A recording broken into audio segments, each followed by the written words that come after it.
Halo adik-adik kelas 7 SMP.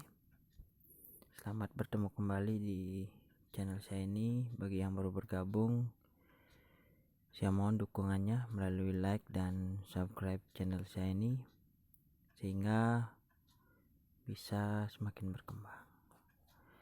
Nah, kali ini saya akan bahas tentang prediksi soal untuk ulangan umum semester 2 kelas 7, dimana soal ini diambil dari arsip soal tahun lalu, jadi semester genap, dimana pada biasanya untuk SMP itu arsip ada kemungkinan keluar atau mungkin angka-angkanya saja yang diganti pada soal tahun ini.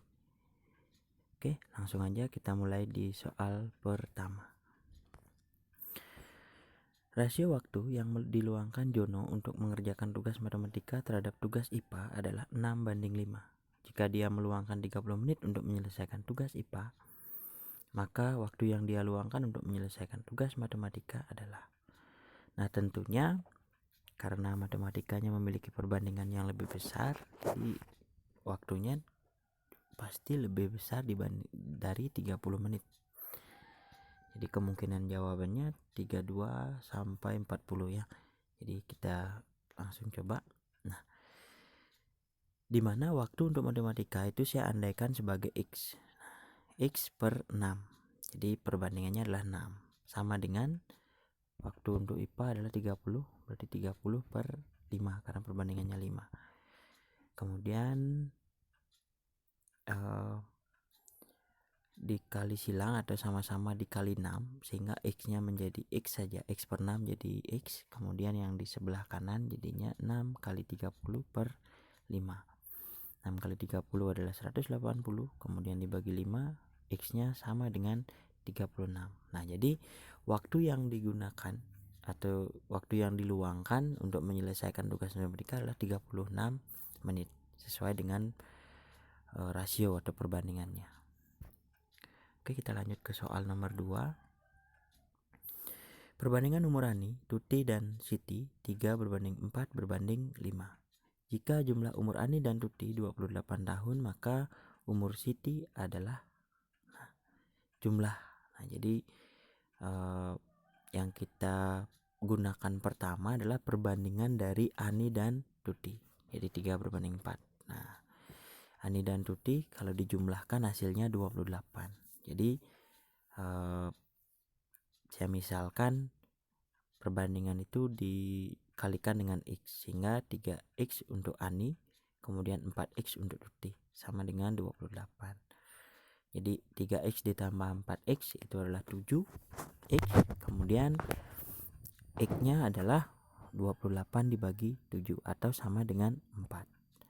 Nah, untuk mendapatkan umurnya Siti itu adalah dengan karena perbandingan Siti adalah 5, berarti 5 kali X. X nya ada 4, kemudian 5 kali 4 adalah 20 tahun. Jadi pilihan jawaban yang sesuai adalah yang nomor A. Oke, kita lanjut ke soal nomor 3. Pak Dani dan keluarga berencana pulang kampung dari Medan ke Padang saat libur hari raya. Untuk itu, dia membagi 2 hari perjalanan. Hari pertama beliau menempuh perjalanan 358 km. Dan untuk hari kedua beliau tempuh sejauh 370 km. Konsumsi rata-rata mobil yang dimiliki Bambang adalah 20 km per liter. Jadi dalam 20 km itu memerlukan bensin atau bahan bakar itu adalah 1 liter.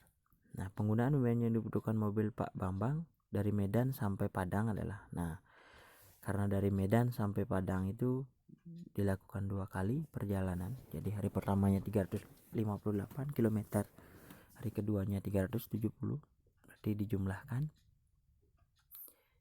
dibagi dengan 20 km per liter sehingga kita akan dapatkan berapa liter yang diperlukan. Nah, 358 ditambah 370 itu adalah 728 dibagi 20. didapatlah 36,4 liter. Nah, jadi jawaban yang sesuai pilihan D untuk soal nomor 3.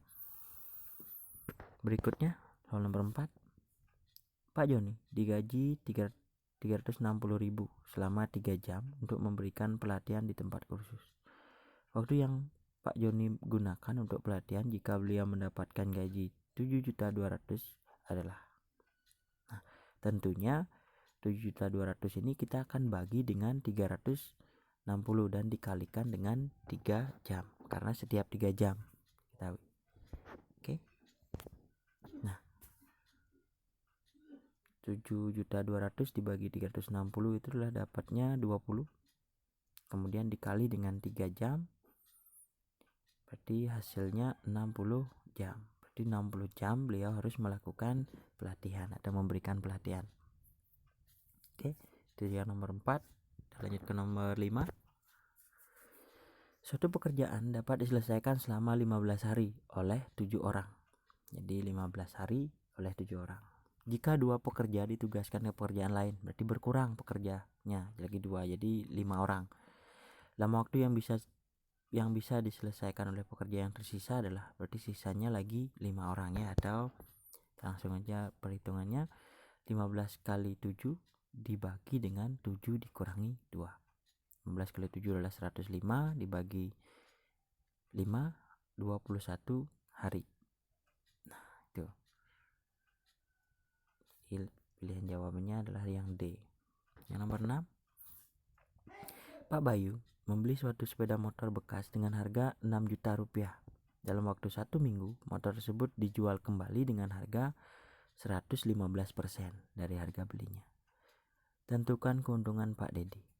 Nah, tadi di atasnya Pak Bayu, kemudian ditanyakan Pak Dedi. Jadi jangan dikecoh. Jangan kalian pikirkan namanya, yang jelas kita akan mencari keuntungan. Nah, karena dijual dengan harga 115%, berarti untungnya adalah 15%. Karena 100% itu harga dirinya sendiri atau 6 juta itu. Jadi untungnya sama dengan harga jualnya 115%, maka untungnya 15%. Kemudian untuk mendapatkan, karena di optionnya adalah berupa uang bukan persentase, jadi kita harus kalikan dengan harga belinya. Jadi 15% dari 15 per 100 dikali 6 juta. Jadi keuntungannya adalah 900.000. Jawabnya B ya. Yang nomor 7. Pak Yudi membeli mobil dengan harga 160 juta. Setelah 6 bulan dipakai, Pak Yudi menjual mobil tersebut dengan harga 140 juta. Tentukan taksiran terdekat persentase kerugian yang ditanggung oleh Pak Yudi. Jadi kalau kita mau mencari nilai kerugian dalam bentuk uang dulu, berarti harga beli dikurangi dengan harga jual. Kenapa dikurangi harga jual? Karena harga jualnya pasti lebih kecil dibandingkan dengan harga beli kalau si penjual ini rugi. Itu yang perlu kita garis bawahi. Nah, kemudian ruginya adalah 160 juta dikurangi 140 juta sama dengan 20 juta. Nah, untuk mendapatkan persentasenya berarti 20 juta dibagi dengan 160 juta dikali 100%. Sehingga didapatlah 12,5%. Nah, yang terdekat itu adalah 12%. Tuh, karena di sana sudah ditanyakan juga tentukan taksiran terdekat. Jadi bukan yang pasti ya, jadi taksiran yang mendekati gitu. Oke. Yang nomor 8. Pak Sandi membeli sepeda tanah dengan harga 40 juta. 1 tahun kemudian Pak Sandi menjual tanah tersebut dengan keuntungan sekitar 16%. Tentukan taksiran terdekat harga jual tanah milik Pak Sandi. Nah, jadi 40 juta ini kita akan tambah dengan 16% kali 40 juta. Jadi untungnya 16% kali 40 juta sama dengan 6,4 juta atau 6.400.000. Kemudian harga jualnya adalah harga beli yaitu 40 juta ditambah dengan untungnya 6,4 juta. Jadi didapatlah 46,4 juta atau bisa dituliskan sebagai 46.400.000. Nah, jadi pilihannya adalah yang C. Oke, kita lanjut ke soal nomor 9. Perhatikan tabel berikut. Nah, penjual A kemudian sampai D. Di antara keempat penjual tersebut yang mendapatkan keuntungan terbesar. Nah, tentunya kita akan kalikan modalnya dengan persentase keuntungan. Jadi untungnya untuk penjual A itu adalah 20% kali 100.000 yaitu 20.000, kemudian B-nya 15% kali 200.000, 30.000, kemudian C-nya 5% kali 300.000 sama dengan 15.000, kemudian D-nya adalah 10% kali 400.000 atau 40.000. Nah, sehingga kalau dibandingkan antara penjual A sampai D, itu yang paling besar keuntungannya atau mendapatkan keuntungan paling besar adalah penjual D. Pilihan jawaban yang D ya. Oke, soal terakhir di pertemuan kita kali ini, soal nomor 10. Seorang pedagang bakso mengeluarkan modal sebesar 1 juta untuk menjalankan usahanya. Dia mematok harga baksonya adalah 11.000 per porsi. Jika ia merencanakan ingin mendapatkan keuntungan minimal 200.000 dari usaha baksonya tersebut, maka berapa porsi minimal yang harus dibuat? Jadi untungnya sudah ditentukan di awal. Jadi kita akan mencari banyak porsi yang diperlukan. Ya, tentunya yang akan kita bagi dengan 11.000 itu adalah modal ditambah dengan keuntungan yang diinginkan, yaitu jadinya 1.200.000 karena modalnya 1 juta, kemudian keuntungan yang diinginkan 200.000. Nah, sehingga modal ditambah untung sama dengan 1.200.000, kemudian porsi minimal itu adalah 1.200.000, mohon maaf kurang nolnya lagi 1.200.000-nya dibagi dengan 11.000. Jadi porsi minimal itu didapatkan 109 porsi. Tapi kalau dihitung dengan perhitungan normal itu 109,096 kalau nggak salah, karena di belakang koma 0 berarti kita bulatkan menjadi 109 bukan 110. Nah, itu yang bisa saya sampaikan pada pertemuan kali ini. Mudah-mudahan bisa dipahami dengan baik dan bermanfaat pada saat kalian menghadapi ulangan umum yang mungkin direncanakan matematika itu di tanggal 19 Mei ini ya, di hari Selasa, 2 minggu lagi.